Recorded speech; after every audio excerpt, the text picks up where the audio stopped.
I'd like to talk for a little bit about my issues as an aromantic with the asexual community. And by the asexual community, what I mean is the aromantic asexual community, but at this point I kind of feel like the two are pretty synonymous. I feel like aromantic people are those who have the largest voices within the asexual community, and I kind of feel like aromanticism is seen as even further from the default to aromantic asexuals. For a bit of backstory, I first started identifying as asexual when I was 14, or like I spent a little bit of time after that kind of being like, am I sure? Am I really sure? How do I know? I'm quite young, how do I know? But when I was 14 is when the word like clicked with me, and that's when I like knew. And then it took me a little while after that to start identifying and start like accepting that I was aromantic. And I'm not sure how long it would have taken me to figure out I was aromantic without having first realised that I was asexual, because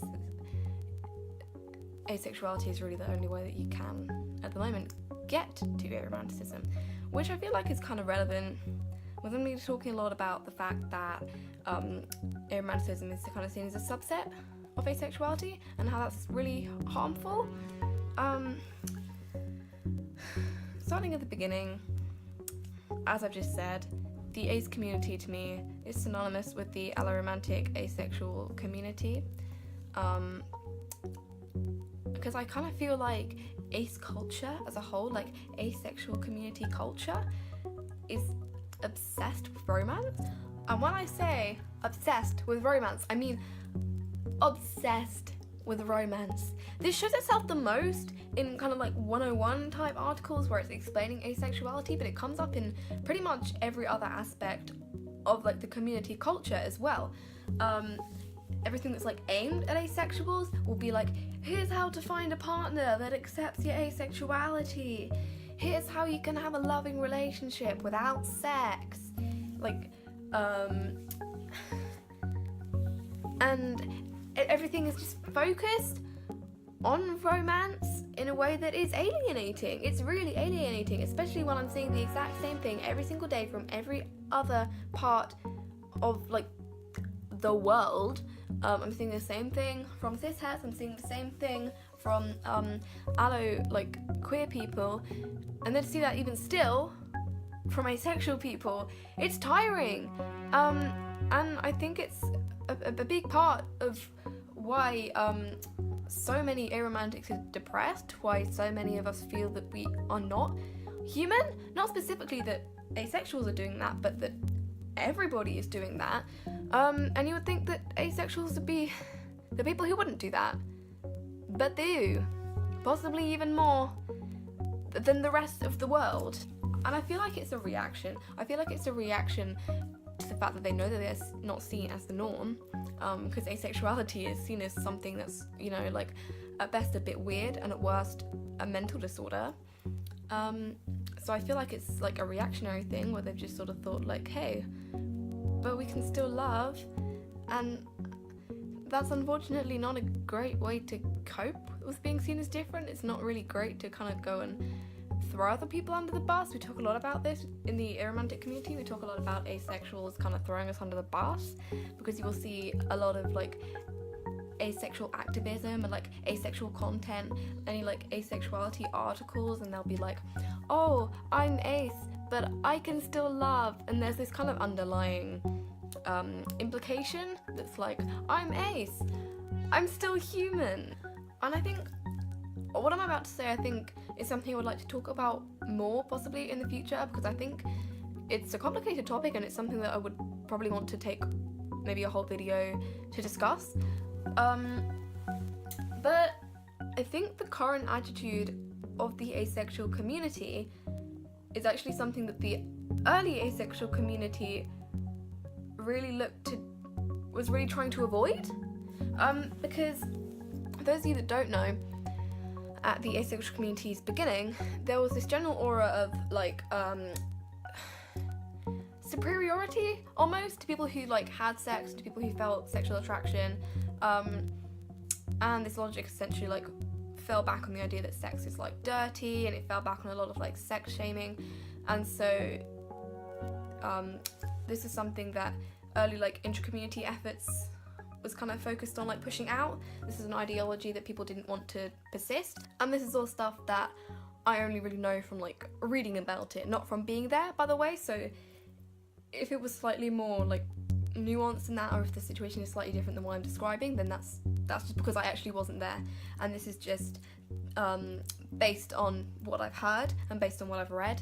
And I think that the asexual community kind of pats itself on the back and says like, you know, got rid of that problem, but it's still there in the form of this very like asexual community specific arophobia.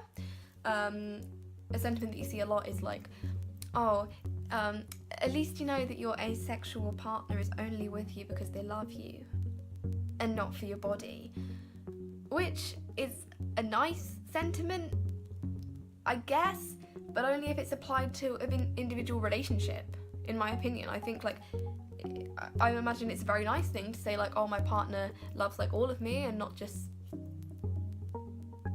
my body. But when you're saying only asexuals don't care about sex, and everyone who isn't asexual only cares about sex, which is the implication of that, you're still slut-shaming people. You're still slut-shaming people, and you're still holding romantic love, like innocent, like non-sexual romantic love, as this like pure thing, this thing that everyone should aim for. And so the asexual community is still slut-shaming, and they're doing it in a very arophobic way. They're doing it in a way that hurts people who aren't asexual, and in a way that hurts people who are aromantic and not asexual specifically, I think, because there is that focus on like love rather than sex, rather than just not sex. I don't know how well I've explained that, but I think it's been something that's I've not really known how to express before. And I think that there are a lot of issues with the asexual community, and I think that they all combine together into this big like ball of problems. And the sex shaming and the arophobia, I think, is really like almost one problem.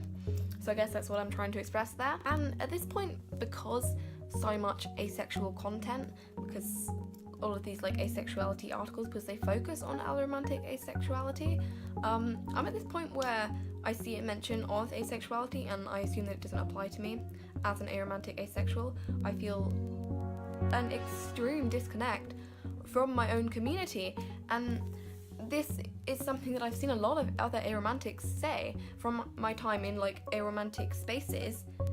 This seems to be it's a pretty common thing that we feel a disconnect to our own identities, which like we have a right to our own identities, and we feel a disconnect to them because aromantic asexuals are the only people whose voices are pushed in the asexual community, and they do not use those voices to try and push us up. They use those voices to try and push us down for their own gain. And that's a really harsh way of putting it, but at this point that's the truth, because I don't see asexual people being allies to aromantic people. I see them having their very own specific type of arophobia that in some cases actually is stronger than that of allosexual people, than that of like cishet people, and either way kind of hurts a lot more because it's coming from people who should be supporting you and should really be trying to help you out. And a lot of it, I feel like it comes from the fact that aromantic asexuals see aromantic asexuality is like the default asexuality. They see it as kind of like pure asexuality, and then aromantic is like a thing that you kind of add on to asexuality, whereas aromanticism isn't, for whatever reason, which is really hypocritical because they're out there trying to push this idea that asexuality is not weird, you're not broken if you're ace, it's normal, it's perfectly normal. But then there's this kind of underlying assumption, this underlying implication that you get that aromanticism isn't normal, and that's really, really weird. And it's basically just to save their own asses. And I think it's also related to the fact that aromantics are seen as a subset of ace, and that aromantic asexuals are not really trying to challenge this. They seem perfectly fine with kind of pushing this idea that we're like a smaller group of asexuals who don't really matter that much. And this is one of the main things that I think has a lot of negative effects. I was going to talk about this at the end, but I'm going to talk about it now because both the things that I want to talk about in terms of effect apply directly to this like point, that aromanticism is seen as a subset of asexuality. And the first is that it makes things infinitely harder for aromantics who are not asexual. It makes questioning harder, it makes visibility harder, because people don't think that aromantics can be allosexual, and allosexual aromantics themselves don't realise that they can be allosexual aromantics, which sucks. And the other effect that it has is that people don't notice that aromantics are hurting because we get grouped in with asexuals. If that doesn't quite make sense, I think a really good way of explaining it and a really good way of understanding it is that aromantic representation is often grouped with asexual representation, even if it's not like aro-ace representation, because you don't really get that. So people can go and look at a long list of like aro/ace rep and think, oh, the asexuals and the aromantics are getting so much more rep these days. Things are looking up. But then you actually go through the list and you'll find like an alloromantic asexual book, an alloromantic asexual book, an alloromantic asexual in a show, another alloromantic asexual book, and these will all be romances. And then you'll see like one ambiguously aromantic character.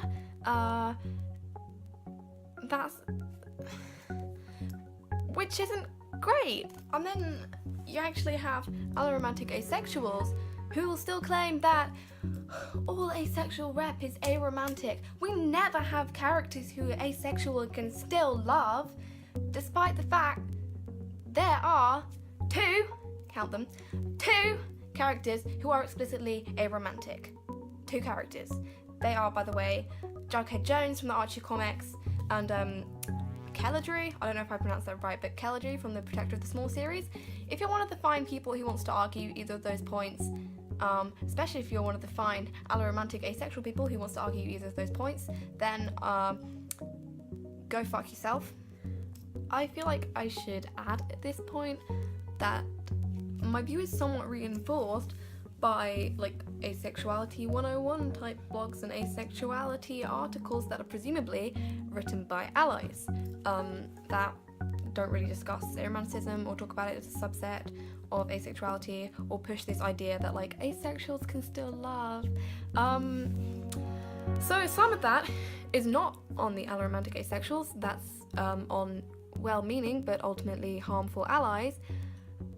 But the problem is that the alloromantic asexuals are not really challenging this type of like asexual info / articles / like blog posts / whatever. They seem to in fact share this view, and rather than challenging that, they seem to pretty much agree with it. And so I hope, if nothing else, then this video has kind of done something to explain why I care so much about creating aro spaces and creating aro content, and particularly creating aro content in spaces that is distinct to the asexual community. I think that's pretty much all I wanted to say. Please do the liking, the subscribing, the other thing, the commenting, assuming that you want to do any of those things, and also maybe send me some good vibes so that my parents leave the house for an extended period of time again so that my closeted ass can make more videos. Bye.